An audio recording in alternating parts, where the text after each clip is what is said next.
Ah, c'est ça? Non, c'est ça. Bonjour. Ça va bien? Oui, Simon Philibert. Bonjour. Bonjour. Bonjour. On va faire les instructions. Puis après ça, on va se présenter chacun notre tour, puis ça se fait à vous après. C'est bon? Super. Équipe S8 KR Hermès, niveau universitaire. Je ferai la lecture des règlements, puis vous pourrez commencer votre présentation après la présentation des juges. Le temps commence dès que l'un de vous débute la présentation. La durée de la présentation doit se situer entre 15 et 20 minutes. Une pénalité d'1 point par 30 secondes manquantes vous sera imposée. Le décompte du temps vous sera indiqué à l'aide de cartons lorsqu'il restera 10 minutes, 5 minutes, 1 minute ou 30 secondes. Le décompte des 10 dernières secondes sera effectué à l'aide de mes mains. La présentation sera alors terminée. Les juges auront droit à une période de questions d'une durée maximale de 5 minutes et j'inviterai maintenant les juges à se présenter. Bon après-midi. Mon nom c'est Céline Paradis. Je suis une ancienne étudiante de Laval. J'ai gradué il y a 3 ans. J'ai fait mon baccalauréat en comptabilité. Donc, j'ai fait mon titre dans les dernières années. Je travaille actuellement comme analyste financier chez Famille. Bonjour, j'espère que vous allez bien. Je me présente Simon Philibert. J'ai été finissant ici à l'Université Laval il y a 2 ans en entrepreneuriat, gestion de PME, ici même à la faculté d'admin.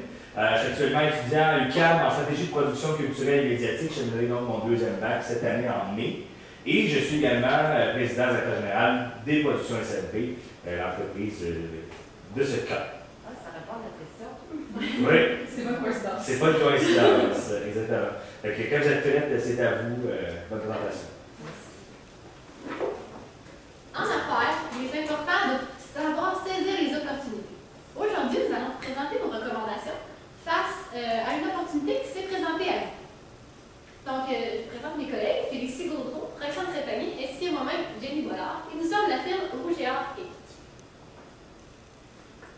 Notre mandat était de donner des recommandations face à l'acquisition de la troupe Showbiz, qui est un OSBL.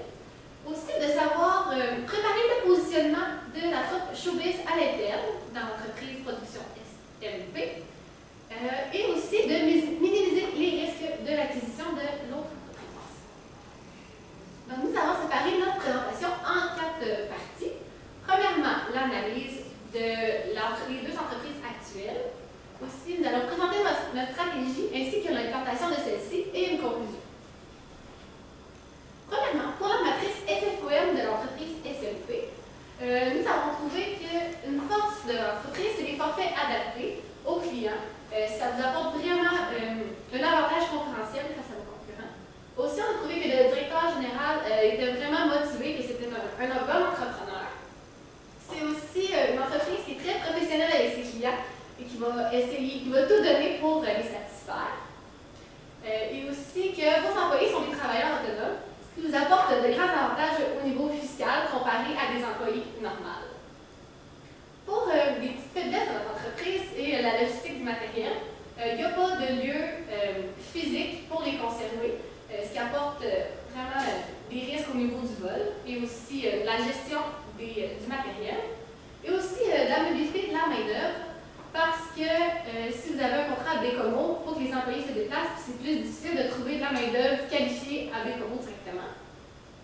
Aussi, les opportunités qui se présentent à votre entreprise, ce serait l'acquisition de l'organisme sans but lucratif Showbiz et aussi d'avoir un lieu d'affaires stable pour votre entreprise. Et des menaces, c'est que c'est aussi de l'événementiel, donc il n'y a pas de contrat d'avance, tu ne sais pas si tu vas avoir du travail et que c'est du B2B, donc c'est plus difficile de faire du marketing et d'aller trouver des nouveaux clients. En ce qui concerne la troupe Showbiz, les forces, c'est la satisfaction du client. Puis, vu que les clients sont tellement satisfaits, ils en parlent à leur entourage, à leurs amis, alors le bouche à oreille est très élevé et ça fait en sorte que vous n'avez pas besoin de marketing traditionnel, puis on ne vous conseille pas non plus, mais ça, on va en revenir plus tard. Vous engagez des étudiants qui sont au bac, puis vous encouragez la relève d'étudiants. Puis finalement, il y a la qualité des événements, tant les artistes que les techniciens.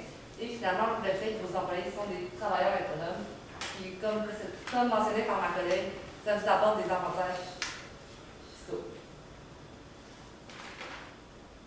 faiblesse, c'est la mobilité de la main-d'œuvre aussi. C'est le fait que les artistes, des fois, ont plus de difficultés à se déplacer entre les villes.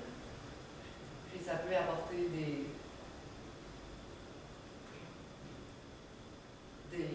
des inconvénients de transport, puis la logistique, du matériel également, leur costume. L'occasion, c'est l'acquisition de la troupe showbiz. Ça pourrait transformer l'organisme sans but lucratif à un OBL. Puis finalement, la menace, c'est le fait qu'il est difficile de prévoir les ventes de billets. Au niveau des faits saillants, la mission de la position SMP, c'est la certification de son client. Puis, on va au-delà de son contrat pour l'approuver, ce qui est souvent apprécié par les clients. Au niveau du partenariat entre la position SMP et la troupe showbiz dure depuis 10 ans, ce qui prouve que notre mandat peut tenir la route. Donc, les deux entreprises peuvent très bien cohabiter ensemble et se compléter. Ensuite, le souci du détail est la clé du succès pour la position SMP. Puis, c'est là-dessus qu'on continue de miser pour l'avenir. Puis, c'est sûr qu'avec la troupe showbiz, ça se complète bien à ce niveau-là. Au niveau de notre première stratégie, c'est l'acquisition de la troupe showbiz. Donc, comme j'ai dit, vu que ça fait 10 ans de travail ensemble, c'est sûr que c'est vraiment un plus pour l'acquisition. Puis, on vous conseille vraiment d'aller de l'avant là. Donc, un petit point, ça serait de vérifier le statut légal de la nouvelle entreprise pour vraiment trouver le plus d'avantages possible là-dedans. Est-ce que c'est l'acquisition, le nom de commerce, vraiment faire une planification fiscale au niveau d'impôt aussi pour que ça soit le plus gagnant pour vous. Au niveau du point 2, c'est positionner la troupe showbiz à l'interne de la position SMP. Donc, au niveau de la position SMP, c'est plus des travailleurs autonomes. Puis, au niveau de la troupe, on a décidé qu'on voulait garder les employés existants. Donc, à ce point-là, on voudrait promouvoir le team building entre les deux organisations pour que les travailleurs autonomes et les employés de la troupe trouvent leur compte dans cette fusion-là. Aussi, regrouper les postes, parce que deux entreprises différentes, ça veut dire que certains postes qui vont se dédoubler, comme exemple la paye, que c'est ça que les deux entreprises ils vont faire. Donc, en ayant seulement une personne qui peut être aussi un travailleur autonome à l'extérieur, mais au moins ça fait une personne à payer au lieu de deux, qui va faire le même travail.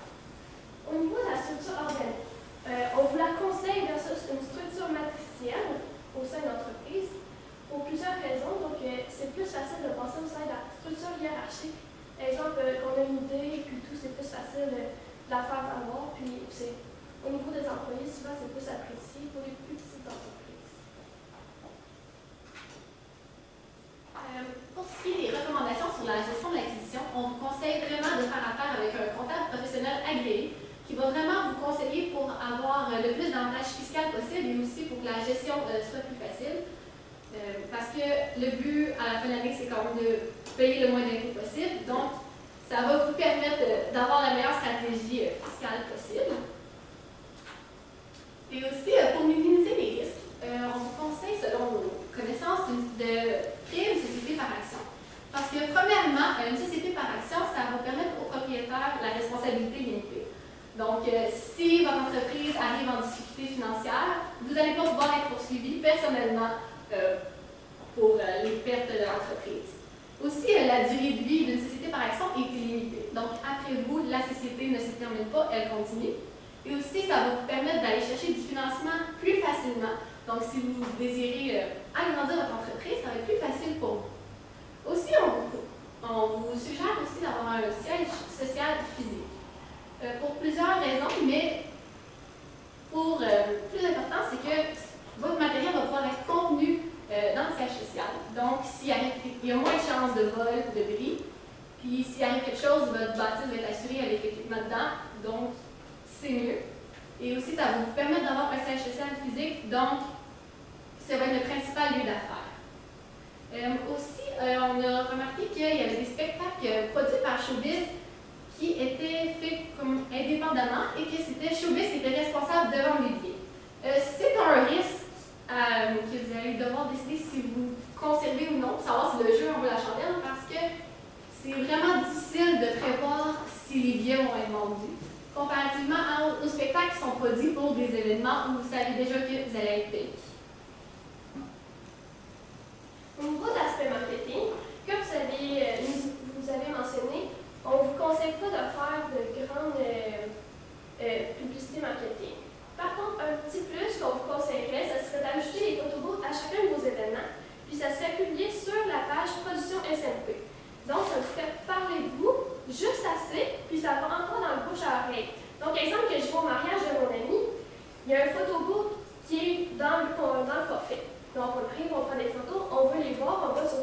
production SMP. Puis si j'ai apprécié mon expérience, puis que moi aussi je pense me marier, mais je vais avoir déjà aimé la page, puis je vais savoir avec qui faire affaire. Là, c'est un exemple de mariage, mais ça peut être aussi appliqué à un niveau corporatif. Si vous avez un événement, puis vous avez un enfant aussi, ça peut être appliqué. Ça fait juste un petit plus, puis ça reste dans le côté technologique que l'entreprise a déjà, qui se démarque par ça versus avec l'utilisation des iPads aussi pour les salons. Donc aussi, on vous conseille des salons professionnels de continuer d'y participer.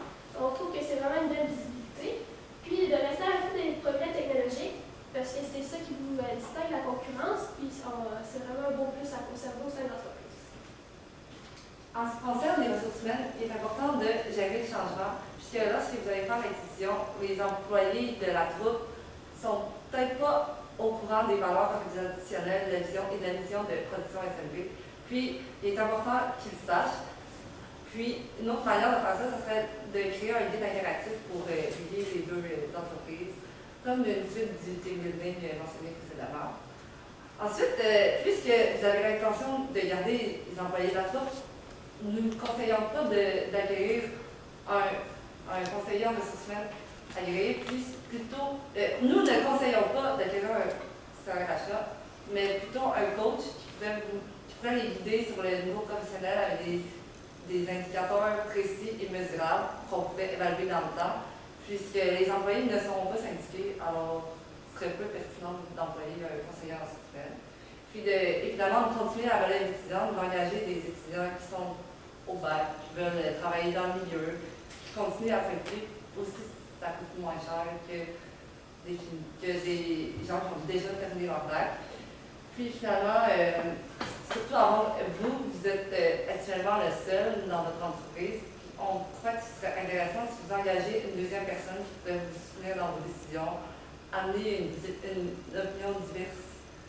Puis ça vous conseiller là, si vous avez des petites questions. On pense aussi qu'il serait intéressant de miser sur le développement durable. Vous êtes déjà très à l'affût des technologies. Puis on pense que pour la mobilité dans la main-d'œuvre, ça serait intéressant de faire du covoiturage, ça peut réduire la pollution, les gaz à effet de serre, réduire les transports, puis aussi minimiser l'usage du papier. Là. Vu que vous utilisez déjà des iPads, on ne sait pas si vous utilisez beaucoup de papier, mais on croit que vous êtes sur une bonne lancée, ce qui est intéressant de continuer là-dessus. Finalement, sur la nouvelle matrice post-acquisition, il est important de mentionner qu'on a résolu l'aspect du siège social, la logistique du matériel, mais que la mobilisation des employés, on n'a pas pu régler tous les problèmes, mais on pense que la solution du covoiturage pourrait faciliter exactement, comme mentionné précédemment. Puis l'acquisition, évidemment, amène des travailleurs autonomes qui sont satisfaits et qui, fiscalement, sont satisfaisants pour l'entreprise. Vers le futur. Donc, à court terme, c'est vraiment de mettre notre énergie sur l'acquisition, parce qu'on sait que parfois ça peut ne pas fonctionner, mais dans votre cas, avec le partenariat de plus de 10 ans, nous, on n'est vraiment pas inquiets pour vous, c'est pour ça qu'on vous conseille fortement de vraiment mettre votre énergie là-dessus, puis de vous occuper du siège social, parce que nous, on trouve que ça pourrait vraiment minimiser les risques pour soit le matériel, mais aussi vous pourriez mettre vos bureaux là pour l'équipe existante. Puis aussi, à long terme, ce qui pourrait être bien, ce serait vraiment d'organiser un événement de A à Z. Donc, vous avez plusieurs partenaires présentement, mais vous pourriez regarder si ça serait avantageux pour vous de vous occuper aussi de la location de la salle, des repas et tout, et d'avoir des gérants événementiels au sein de votre entreprise. Au niveau du mandat, on a répondu aux 4 points du mandat que vous nous avez demandé. Donc, on vous conseille d'accueillir l'entreprise, de positionner les employés de la troupe au sein de l'entreprise avec du team building, avec les employés aussi travailleurs autonomes.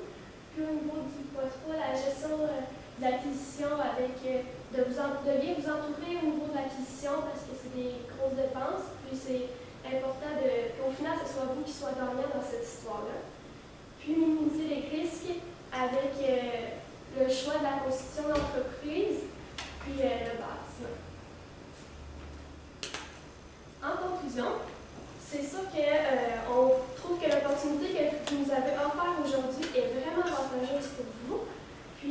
J'espère qu'on vous a grandement conseillé au niveau du mandat que vous nous avez offert aujourd'hui. Puis on espère que votre entreprise ça va bien se dérouler puis que vous allez pouvoir faire l'acquisition que vous nous proposez aujourd'hui. Merci beaucoup.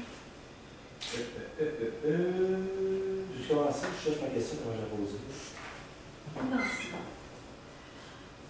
Est-ce qu'on a préparé des documents en vue du financement?